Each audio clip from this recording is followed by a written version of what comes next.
وہ میں نے ایک لطیفہ سنایا تھا نا اپنا، میری 2 شادیاں تھیں تو ایک اسٹیٹ ایجنٹ نے مجھ سے کہا کہ یار آپ پہ بڑا ترس آتا ہے، ایک دن آپ گلشن اقبال میں، ایک دن وہ موڑی پور میں.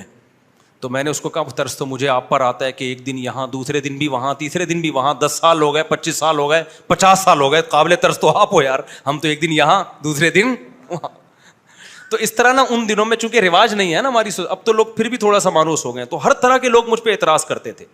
بہت سے لوگوں نے مجھ پہ اعتراض کیا، انہوں نے کہا یار یہ کتنی ٹینشن والی زندگی ہے، انسان کا ٹھکانہ تو ایک ہونا چاہیے نا، یہ کیا ہے کہ ایک دن یہ ایک دن وہاں. لیکن ایک مولانا صاحب مجھ سے ملے، انہوں نے کہا یار مسلمان کی زندگی ایسے ہی ہوتی ہے، یہ جو ہے نا ایک جگہ ٹھکانہ ہے آپ کا اور یہی آپ کا بستر ہے. تو انہوں نے کہا کہ مجھے آپ کے عمل کو دیکھ کے لگتا ہے کہ یہ دنیا واقعی مسافر خانہ ہے، مسلمان کا کوئی ٹھکانہ ہوتا ہی نہیں ہے، کوئی گھر ور ہوتا ہی نہیں ہے. بھائی آج میں وہاں جا رہا ہوں اس لیے کہ وہاں کی باری ہے، گھر تو نہ یہ ہے نہ وہ گھر ہوتا تو کل بھی وہیں جاتا نا. آج وہاں سے ہٹ کے کہاں جا رہے ہیں؟ وہاں جا رہے ہیں، وہ باری. ہمارا کوئی ٹھکانہ بولو ہے ہی نہیں. ورنہ لوگوں کو اپنے ٹھکانوں سے محبت ہوتی ہے، کمروں سے محبت. بیٹھ حضرت جی کو اس بستر کے علاوہ کہیں نیند ہی نہیں آتی ہے. مرنے سے پہلے حضرت جی اس بستر کو دیکھ رہے ہوتے ہیں. میں تو کسی بھی بستر کو نہیں دیکھ رہا ہوں گا.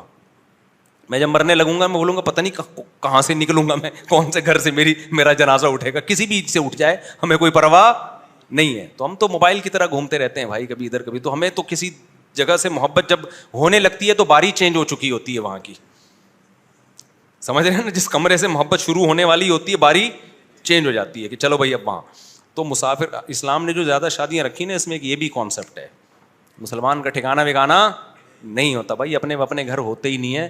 تو اور میں تو اب میرے والد صاحب نے جو گھر بنایا تھا ہمارے لیے، جس دن ان کا جنازہ اٹھا ہے نا اور جو رات میرے اوپر گزری ہے، تو اس وقت مجھے اندازہ ہوا کہ کیسے زندگیاں انسان کی گزرتی ہیں اور ایک سیکنڈ کے اندر سب کچھ ختم. میں اکثر سناتا ہوں نا، جس رات جب ہم نے دفنایا بھی بہت جلدی تھا، تو اگلی رات کو ہم انتظار میں تھے والد صاحب کی آواز آئے گی، بھائی دروازہ بند کر دیا، کنڈی لگی، یہ سب چیزیں. والد صاحب کا کمرہ، ان کا بستر، وہاں شور شرابہ نہیں ہوتا تھا. تو وہ رات کو سب کیا ہے؟ خاموشی. یعنی ایک رات پہلے آواز آ رہی ہے بھائی کنڈی لگا دو. والد صاحب کرتے تھے نا ایسے. ہم والد صاحب کے کمرے میں جاتے ہوئے ڈرتے، بھائی ان کا سونے کا روم ہے، کیونکہ فوجی تھے، فوج سے ریٹائر ہوئے تھے، ان کے سونے اٹھنے کی ٹائمنگ تھی. بھائی ابو کا کمرہ ہے، یہ والد صاحب کا کمرہ ہے. جب اگلی رات آئی ہے نا، وہ والد صاحب قبر میں تھے، تو نہ کوئی کنڈی لگانے کا کہہ رہا ہے، نہ کوئی جناب یہ کہہ رہا ہے کہ رات دیر سے کیوں گھر آ رہے ہو، جلدی کیوں گھر آ رہے ہو. پھر یہ والد صاحب کا بستر ہے، 20 سال سے ہم وہ بستر دیکھ رہے تھے. تو کیا اس وقت کیسا دھچکا لگا کہ بھائی یہ دنیا کیسی بے وفا ہے بھائی، ایک سیکنڈ کے اندر منہ موڑتی ہے دنیا. کیونکہ اٹیک ہوا تھا، فوراً ڈیتھ ہوئی ہے نا، ایک سیکنڈ کے اندر دنیا منہ موڑ کے جاتی ہے. اور آپ کہہ رہے ہو کہ یہ اس بات کی ٹینشن لے رہے ہو کہ مریخ پہ ہمارا پلاٹ کیوں نہیں ہے. تو اگر مسافر خانہ سمجھو گے تو اپنے اس زمین پہ آپ کی پراپرٹی کیوں نہیں ہے اس کی بھی ٹینشن نہیں ہوگی.